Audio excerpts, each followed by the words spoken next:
এত অল্প উপকরণ দিয়ে যে এত মজার চিকেন রান্না করা যায়, এই রেসিপিটা রান্না না করলে বুঝতেই পারবেন না। আজ রান্না করব ধনিয়ার চিকেন। এটা খেতে দারুণ মজার হয়, রুটি, পোলাও বা সাদা ভাতের সাথেও কিন্তু খাওয়া যায়। চলুন তাহলে দেখি কি কি উপকরণ লাগবে আমাদের এই রেসিপিটা রান্না করতে।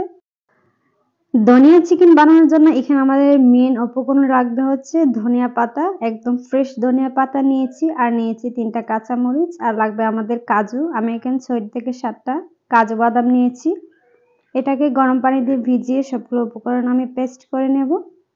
দেন চুলায় একটা প্যান বসিয়ে এখানে দিয়ে দিচ্ছি 4 টেবিল চামচ সয়াবিন তেল, আর এখানে দিয়ে দিচ্ছি 1.5 টেবিল চামচ পেঁয়াজ বাটা, 1 টেবিল চামচ রসুন বাটা, 1 টেবিল চামচ দিয়ে দিচ্ছি আদা বাটা।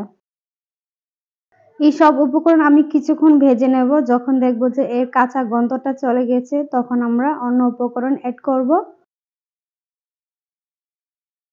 এইভাবে ভেজে নেওয়া হয়ে গেলে এখানে আমরা দিয়ে দিব চিকেন। আমি এখানে চিকেন নিয়েছি প্রায় 600 গ্রামের মতো হবে। আমি এখানে কলিজা, ঘিলা সবগুলো নিয়েছি, কারণ অনেক পছন্দের আমার কলিজা আর ঘিলা। এই সবগুলো উপকরণ এখন আমি কিছুক্ষণ ভেজে নেব। 7 থেকে 8 মিনিটের মতো আমি পেঁয়াজ, রসুন আর আদার সাথে মাংসটাকে কিছুক্ষণ ভেজে নেব।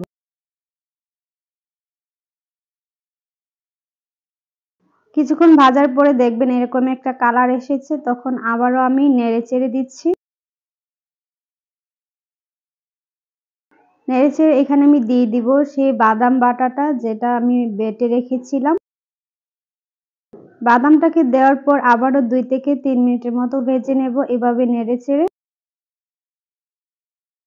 এভাবে ভাজা হয়ে গেলে এখানে আমি দিয়ে দিচ্ছি 1 চা চামচ জিরা বাটা, স্বাদ মতো লবণ, হাফ চা চামচেরও কম হলুদের গুঁড়া, হাফ চা চামচ মরিচের গুঁড়া, আর দিয়ে দিচ্ছি 1 চা চামচ ধনিয়ার গুঁড়া। দেওয়ার পর আমি সব মশলা একসাথে মিশিয়ে নিচ্ছি, আর এটা একটু 7 থেকে 8 মিনিটের মতো ভালোভাবে মশলার সাথে কষিয়ে নিব। এখন ঢাকনা দিয়ে ঢেকে আমি কষিয়ে নিচ্ছি। ঢাকনাটাকে উঠিয়ে দেখাচ্ছি, দেখেন কি সুন্দর তেলটা উপরে ভেসে উঠেছে। এখানে দিয়ে দিচ্ছি কিছু গরম মশলা, এলাচ, দারুচিনি, আর দিয়ে দিচ্ছি লবঙ্গ।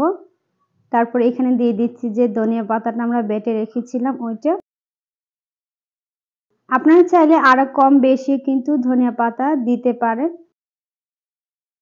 দেওয়ার পর আমি সবগুলা উপকরণ একসাথে ভালোভাবে মিশিয়ে নিয়ে ঢাকনা দিয়ে ঢেকে আবারও কষিয়ে নেব 3 থেকে 4 মিনিট। আর এখানে কিন্তু কোনো পানি দিতে হবে না।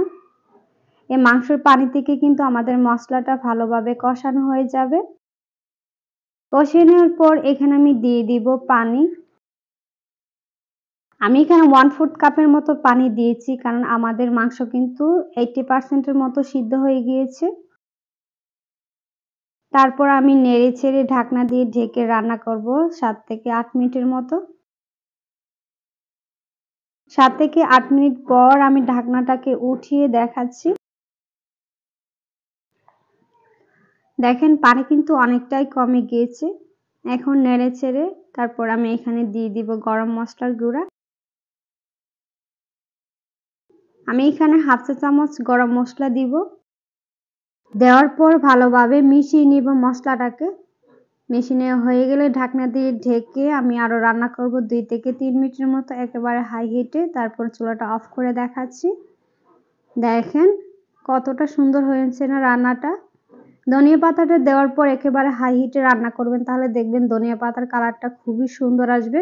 দেখেন চিকেনের কালারটা কতটা সুন্দর হয়েছে। আর এই রেসিপিটা যারা একবারও ট্রাই করেন নাই, একবার হলেও ট্রাই করে দেখবেন কতটা মজার হয় এই রেসিপিটা। আশা করছি আমার আজকের এই সহজ রেসিপিটা আপনাদের কাছে খুবই ভালো লেগেছে। আর এই ধনিয়া চিকেনটা বাসায় একবার হলেও ট্রাই করে খেয়ে দেখবেন যারা না খেয়েছেন। ফ্রেন্ডস এন্ড ফ্যামিলির সাথে শেয়ার করবেন। সবাই ভালো থাকবেন, সুস্থ থাকবেন, আর আমার সাথেই থাকবেন। আল্লাহ হাফেজ।